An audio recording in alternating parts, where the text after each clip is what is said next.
बारिशों के मौसम में वो जो अपने कमरे की खिड़कियों को बंद करके बादलों की जाने का इंतज़ार करते हैं,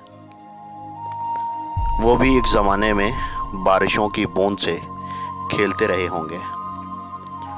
14वीं की रातों में जल्द सोने वालों की चांदनी से माजी में दोस्ती रही होगी।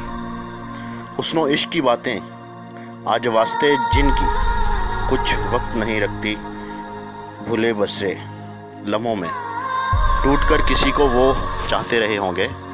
वो जो अपने गम पर भी आंखें नम नहीं करते, कल किसी की खातिर वो खूब रो चुके होंगे। दर्द आशिना वो कर दर्द आशिना होकर अश्क खो चुके होंगे।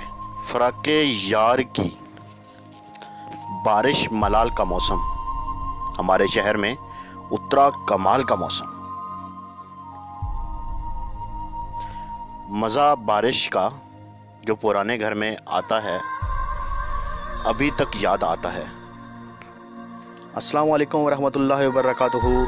जो लोग मेरी वीडियोस को शौक़ से देखते हैं और पसंद करते हैं, उनसे गुजारिश है कि मेरे चैनल को सब्सक्राइब कर दें और बेल आइकन को दबा दें। अगर आप ऐसा कर लेंगे तो मेरी आने वाली नई वीडियोस पलक झपकते आप तक पहुंच जाएंगी और आपको मेरी वीडियोस को तलाश करने की ज़रूरत पेश नहीं आएगी।